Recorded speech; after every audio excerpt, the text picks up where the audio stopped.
Hello students, कैसे हैं आप सब। तो चाइल्ड डेवलपमेंट एंड पेडागोजी की 7th क्लास में आपका स्वागत है। सीडीपी में मैं आज आपको पढ़ाने जा रही हूँ maturation concept and educational implications. ठीक है, मैच्योरेशन क्या होता है, उसका कंसेप्ट क्या है, मीनिंग क्या है, और इसको कुछ साइकोलॉजिस्ट ने मैच्योरेशन को क्या बोला है, और एजुकेशन में इसके क्या फ़ायदे होते हैं। पेरेंट्स या जो टीचर हैं वो मैच्योरेशन को जान के पढ़ के बच्चों के लिए वो क्या कर सकते हैं जिससे उनका अच्छे तरीके से ग्रोथ एंड डेवलपमेंट हो।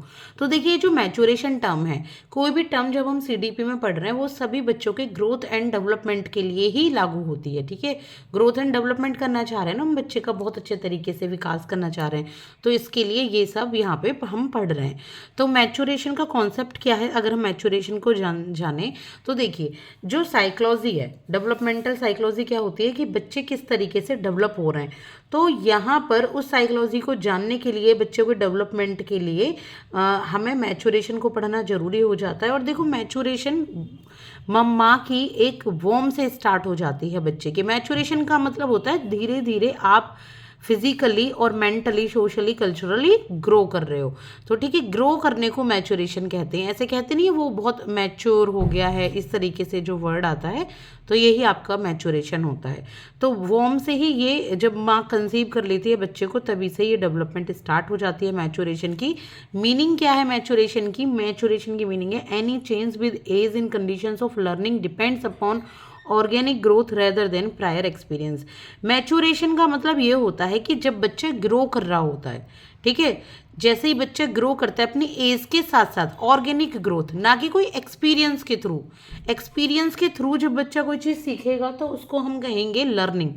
लेकिन मैच्योरेशन होता है जब एक्सपीरियंस के थ्रू ना, बल्कि ग्रोथ से ही सीखे। जैसे बच्चा 4 साल का, 5 साल का हो गया, अब वो क्या करेगा, वो पहले बच्चा धीरे धीरे रेंगता है, मतलब घुटनों पे चलता है, फिर धीरे धीरे बच्चा खड़े होकर चलने लगता है हाथ पकड़ के, फिर खुद भागने लगता है। तो इसको मैच्योरेशन कहेंगे, इसको लर्निंग नहीं कहेंगे।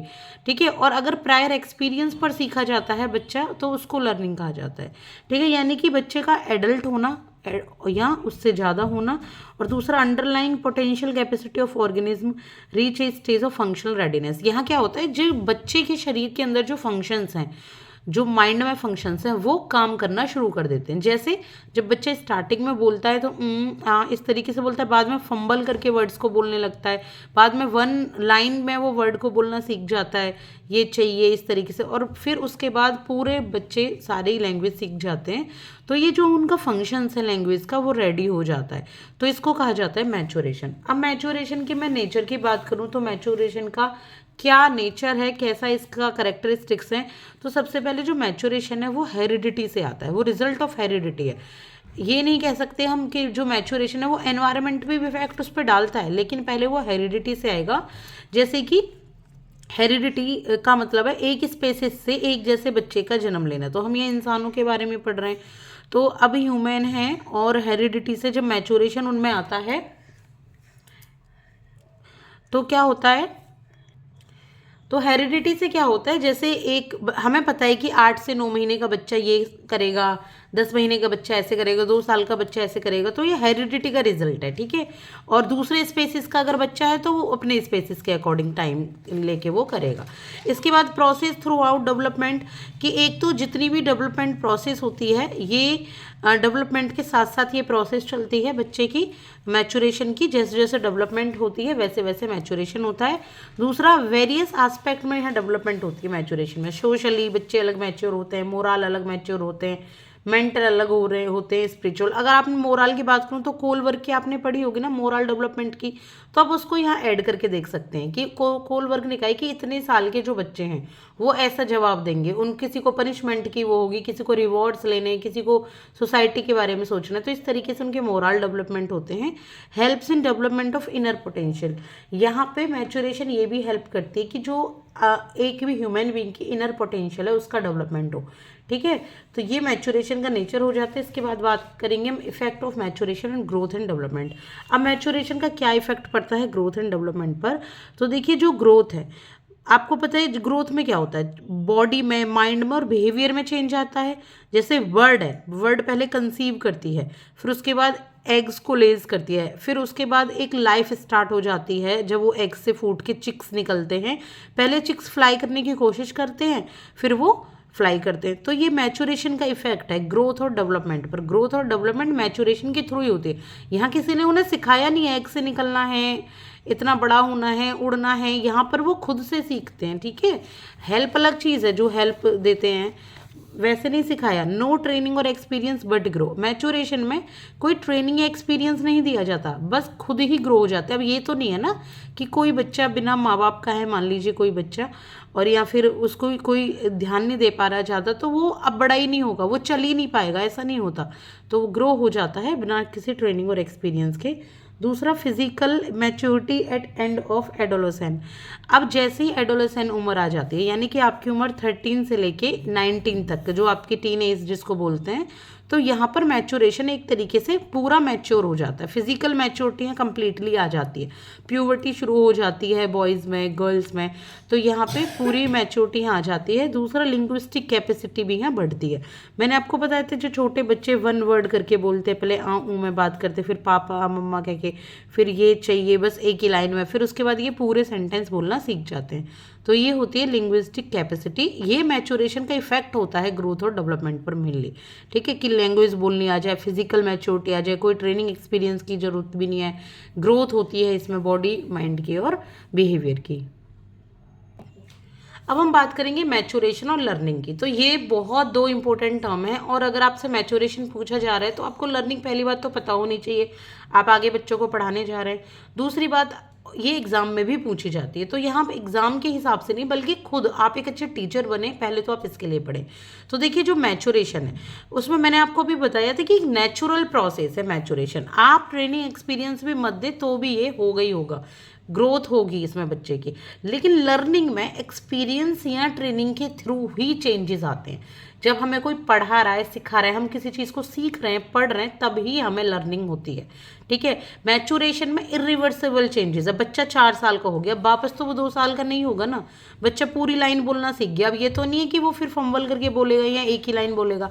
लर्निंग में रिवर्सिबल चेंज होते हैं। लर्निंग क्या होती है, अगर लर्निंग कर ली जाती है तो उसको थोड़ा, जैसे आपने मान लीजिए कोई चीज़ सीख ली, आपने कोई भी टॉपिक पे कोई बात कर ली, सीख ली, अब आप इसको कभी चेंज भी कर सकते हैं। जैसे एक रिलीजन की अगर हम बात करें, तो किसी को मान लीजिए जैन धर्म पसंद नहीं है, लेकिन उसने जैन धर्म के बारे में बहुत अच्छे से पढ़ा, जाना, तो उसे वो धर्म पसंद आने लग गया। तो रिवर्सिबल चेंजेस, उसकी सोच में, उसके बातों में चेंजेस आ जाएगा।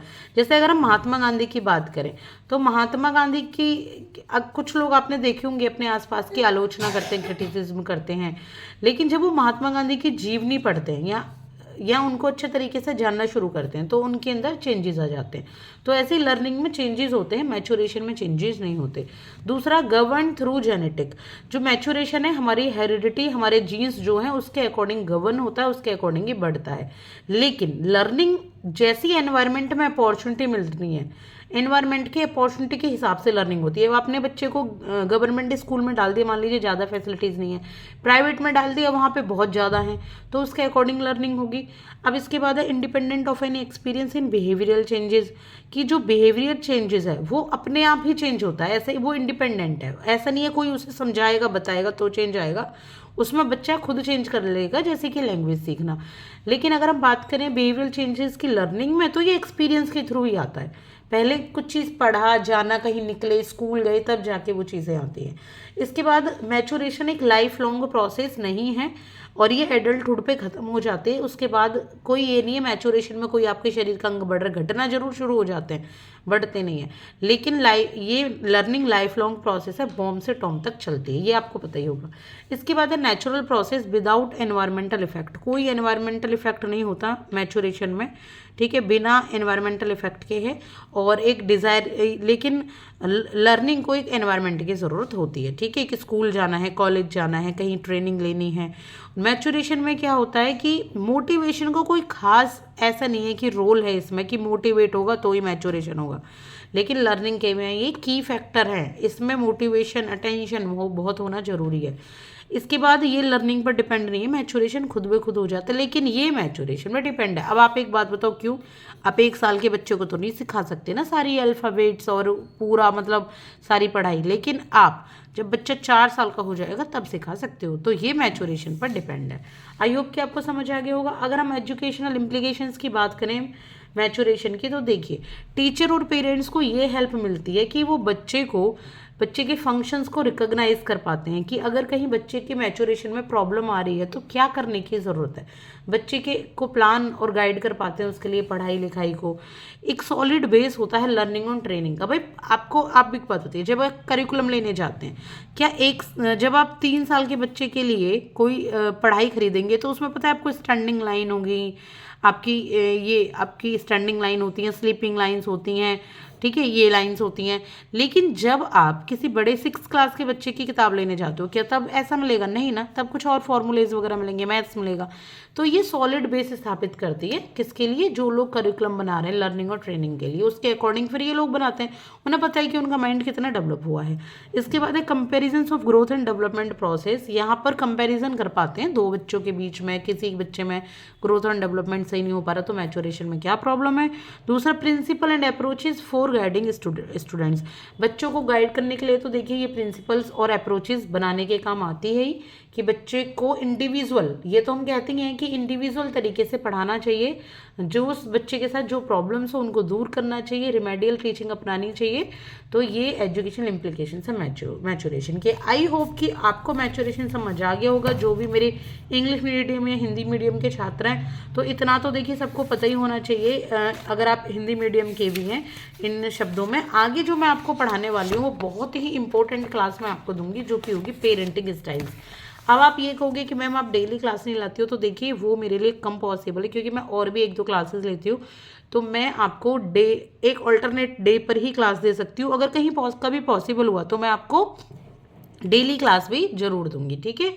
तो अभी मैं आपको नेक्स्ट में पेरेंटिंग स्टाइल्स पढ़ाने वाली हूँ। बहुत इंपॉर्टेंट है और एग्जाम में पूछे ही जाते हैं, और आपको पता होनी चाहिए, जिससे आपको अपने भी पेरेंट्स के बारे में नॉलेज होगी। आप किस प्रकार के पेरेंट्स बनेंगे, आपको उस चीज़ की नॉलेज भी होगी। अगर आपको क्लास पसंद आई हो तो प्लीज़ सब्सक्राइब कीजिएगा, चैनल को लाइक कीजिएगा। Thank you so much.